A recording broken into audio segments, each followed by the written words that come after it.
Hello दोस्तों, welcome back and in this lecture what we are gonna to do, हम जो cover करेंगे इसमें वो कवर करेंगे कि कैसे एक इंटरनल और इनलाइन और इंटरनल सीएसएस को कैसे यूज़ करते हैं, वो क्या मेन डिफरेंस है दोनों में, वो सब चीज़ आप समझेंगे यहाँ पर। ठीक है, चलिए स्टार्ट करते हैं। तो स्टार्ट करने के लिए हम सीएसएस के फोल्डर में आ जाते हैं और जैसा कि मैंने बताया था कि हम टॉपिक वाइज लेके चलेंगे, तो हमने बेसिक करा था, तो मैं यहाँ पर बेसिक के अंदर भी लग सकता हूँ या फिर एक नया फोल्डर क्रिएट कर लेते हैं Ctrl+Shift+N और जिसका नाम रख लेते हैं हाउ टू ऐड सीएसएस। ठीक है, हाउ टू ऐड सीएसएस। ठीक है, ये हमने फोल्डर का नाम रख लिया हाउ टू ऐड सीएसएस। और इस फोल्डर के अंदर हम आ गए, राइट क्लिक किया, ओपन विद कोड कर देंगे, हमारे पास VS कोड में हमारा ओपन हो जाता है फोल्डर। ठीक है, इस फोल्डर के अंदर हम आएंगे और इस फोल्डर के अंदर आने के बाद सबसे पहले देखो इस तरफ क्या है, ये हमारा साइड बार है, यहाँ पर आएंगे और इस पर प्लस पे क्लिक कर दिया। प्लस पे क्लिक करने के बाद हम फाइल का नाम दे देंगे pro1.html, जैसे हमने नाम दे दिया pro1.html हमने लिख दिया, तो ये हमारे पहली फाइल हमारे पास बन के आ जाती है। Shift+1 दबाएंगे और बेस कोड हमारे पास आ जाएगा। ठीक है, तो Shift+1 दबा करके हमने बेस कोड लिखा और बेस कोड को लेकर के हम चलने वाले आगे। तो यहाँ पर हम आ गए और Ctrl+B से क्या होता है, टॉगल होता है। Ctrl+B से जो साइड बार होता है, प्राइमरी साइड बार, वो टॉगल होता है। ठीक है, यहाँ से भी आप कर सकते हो। अच्छा, यहाँ पर हम आ गए और हमने यहाँ पे आकर लिखा P एंटर और यहाँ पे लिख करने के बाद हम लिखा स्टाइल और यहाँ पे लिख दिया बैकग्राउंड कलर या सिंपली कलर लिख दिया, कलर। ठीक है, कलर इसका क्या कर दिया हमने, रेड, जैसा कि लास्ट क्लास में हमने लास्ट लेक्चर में करा भी था। तो हमने लिखा लोरम लिखने के बाद हमने एंटर कर दिया, ये हमारे पास आ गया। फिर से हमने एक और पैराग्राफ लिखा और फिर से हमने लिखा इसके अंदर लोरम, कोई टेक्स्ट डमी टेक्स्ट आ गया। फिर से हमने एक पैराग्राफ लिखा, फिर से हमने लिखा लोरम और डमी टेक्स्ट आ गया। Ctrl+S करा, गो लाइव कर दिया।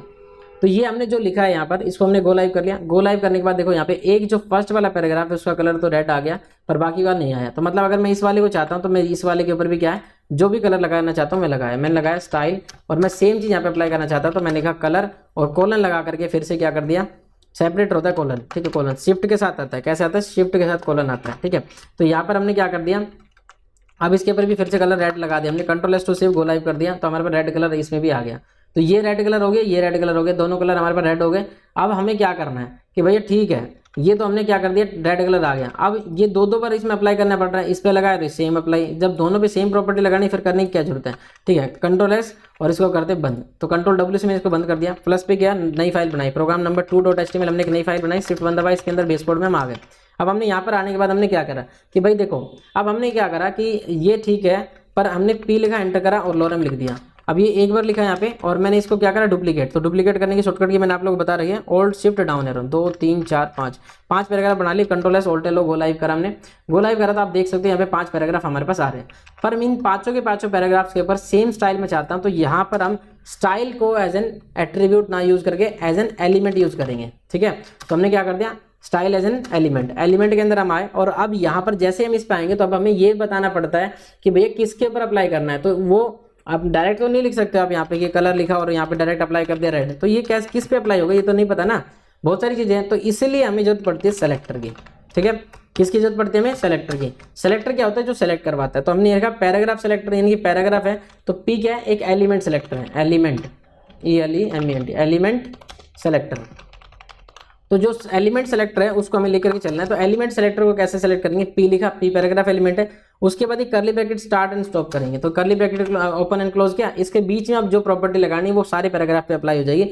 तो यहाँ पर हम लिखा कलर लिख के हमने कर दिया रेड। तो जैसे हमने कलर लिख के रेड लिखा तो ये रेड कलर अप्लाई हो जाएगा हमारे पैराग्राफ एलिमेंट के ऊपर। आप देख सकते हैं पैराग्राफ एलिमेंट पे रेड कलर अप्लाई हो गया है। ठीक है, चलिए थैंक यू सो मच। और नहीं, अभी करते कंटिन्यू एक बार और, इसके लिए क्या कि एक आध प्रॉपर्टी और ट्राई कर लेते हैं। जैसे पैराग्राफ एलिमेंट है तो इसके बाद हमने फिर से किया P एंटर किया, फिर से लोरम लिखा, तो यहाँ पे फिर से इस नए वाले पैराग्राफ पे भी अप्लाई हो चुकी है प्रॉपर्टी। मतलब क्या हुआ, ये सभी के ऊपर अप्लाई होगी।